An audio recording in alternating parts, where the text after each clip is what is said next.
In this video, we're going to talk about labor relations. This is one I've been looking forward to doing for quite a while. It can be an intimidating aspect of HR practice, but it's critical in unionized organizations. So let us demystify it for you a bit. That's coming up right now.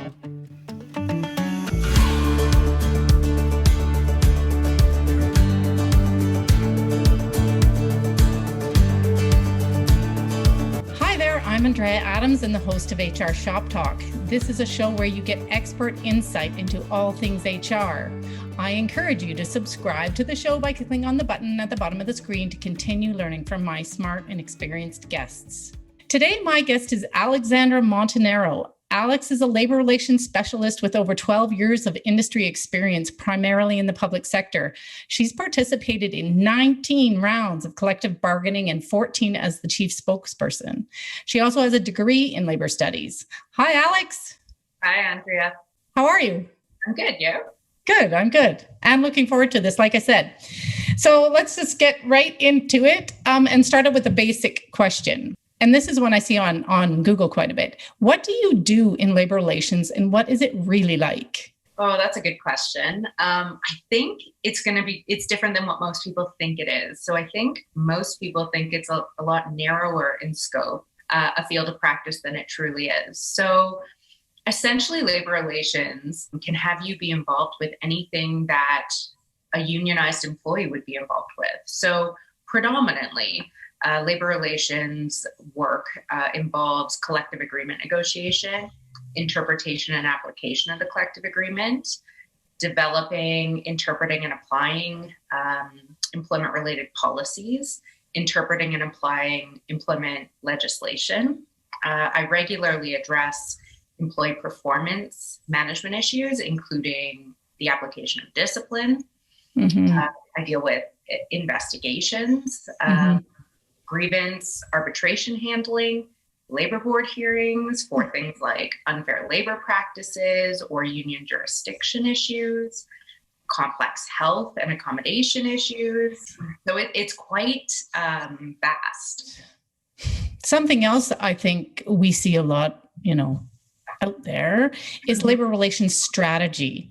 What is labor relations strategy and what are the implications of them? Goodness. Okay. So big question. Yeah, good question. And answer it in a minute or less. I'm kidding. Labor relations strategy sort of generally outlines the big picture goals and interests of an organization, right? Kind of where we are today, where we want to be a year from now, 3, 5, 10 years from now. And it involves creating kind of short and long-term strategic goals that can be achieved both through changes in policy and process and also through incremental changes at the bargaining table. And right. So it's not really more complex than that, a concept, but I think a common misconception is that LR strategy is exclusively achieved at the bargaining table. It isn't. So every organizational decision, kind of both big and small, can dramatically influence the trust between the parties. And when I say the parties, I mean the union and the employer generally. Which can sort of catapult the parties towards achieving their goals if the trust is good and there's mutual respect between the parties, or it can sort of halt your progress altogether if there's kind of a broken relationship. So assuming that it's kind of all up to your labor relations folks to push that forward is a common misconception. It kind of takes everybody rowing in the same direction in order to achieve that. So many people see it as a negative profession, but what do you see as the greatest opportunity of working with unions and the greatest challenge? Well, there's lots of challenges, but let's go to opportunities. Yes.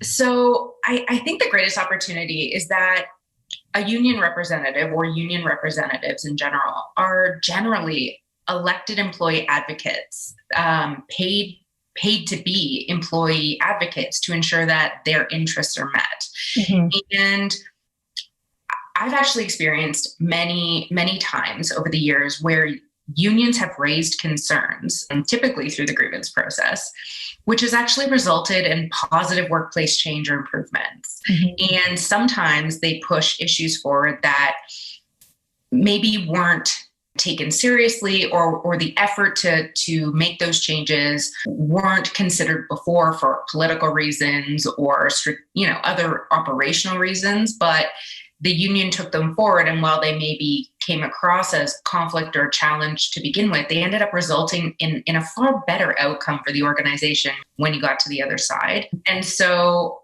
I see that as an opportunity. Go into challenges. I mean, I can certainly speak to a fair number over the years. Predominantly, I think what you hear is that there are a lot of rules when we deal with unions. And so many organizational or employee changes have to be negotiated, which means that before you can implement something you want to implement, you need to get consensus. And often in order to get consensus, you have to make other changes that maybe you don't want to make as an employer. And so it's a balancing of interest exercise. So it takes time and it takes effort to get where you want to be. Whereas in a non-unionized environment, you can kind of sort of just do what you want to do immediately. And so I don't necessarily see that checks and balance as all negative, but I appreciate that people feel that way. I would say myself having worked with unions is that the union reps generally really have the best interest of their members in mind. Sometimes there's a lack of trust, but you can sort of go back to that they're well-meaning. Yeah, I think in my experience, that's correct, right? I mean, not all issues are identical. Not all issues have the same merit, but ultimately they're not there to cause an employer issue. They're there to make sure that members are well treated, fairly, consistent within the organization. And speaking to this distrust, collective bargaining and grievances can often result in polarization and distrust between a company and union. What do you do to manage that? Yeah, you're right. It can, but it also can be a great opportunity for success, both grievances and bargaining. And I've seen it go both ways. And anybody who's been in the industry long enough will see it go both ways. I think that they're kind of different, right? So let's talk about bargaining first. So bargaining requires a successful round of bargaining requires that there's a significant level of trust. And I know you've already heard me speak about trust before, but it requires that there's trust and respect between the parties. So you're not always going to have alignment on positions or the asks, right? What the employer wants and what the union wants are often presented as being opposing ends of the spectrum. But if you take the time to get to the interest behind the ask and you really delve into it, you'll often find that the interests are actually aligned.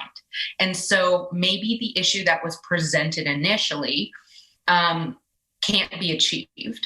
But if you get into it enough, you're able to kind of build that relationship and get to that next level, which takes it from a positional stance to something where you're mutually working together to achieve something that everybody's happy about at the end. Again, polarization occurs when there's no trust or there's no respect. So it kind of, you get what you put into it, like any relationship. Yep. As far as grievances are concerned, I think polarization occurs, or that feeling happens in the workplace related to grievances, sort of because in my experience, the employer takes grievances as like a personal affront to their management style or to the decision made, right? And so they fail to see sort of a grievance as an opportunity to iron out differences. You need to appreciate that some are frivolous, right? And some fit in the category of the union has a duty to represent their members. Yes. So if you have a good enough relationship with your union and you've done the work, you kind of have an ability to categorize which require your true attention and investment to find a resolution, because we'll all be better for it in the end. Yes. Others that are just procedural and you have to accept and not take personally and just go through the motions. And I think an understanding of that is helpful. If you found this interesting, subscribe to see all the episodes and comment. What do you like or dislike about labor relations? Because I know there are some pretty strong opinions out there. Let us know in the comment section below. I feel like LR is often a tough and negative aspect of HR. I know a lot of LR people who smoke and and maybe drink. What advice do you have on how to stay positive? Well, I mean, the work isn't for everyone, right? Yeah. And I personally don't believe it's a negative profession. Okay. I think it's definitely a fast-paced, predominantly problem-solving, incredibly complex issues, which means that kind of comes, it's very stressful as a result of that, right? It's high pressure stuff. Yes. So I think any profession that predominantly engages in complex conflict resolution is seen as negative because it's challenging and people aren't always bringing their best selves to those issues, right? So you're dealing with all the baggage that goes along with those things. True. I'm convinced that people honestly miss the opportunity that conflict brings. And you might think I'm insane, but people see conflict and sort of shy away from it or see it as a negative thing that needs to be fixed.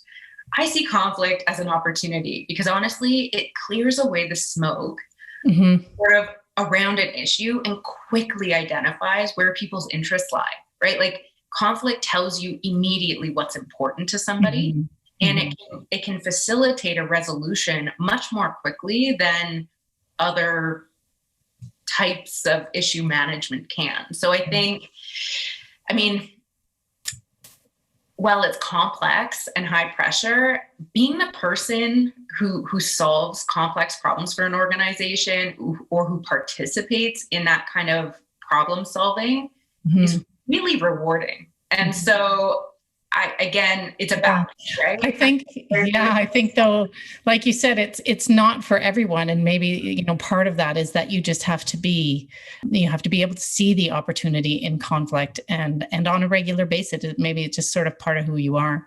I think that's probably true.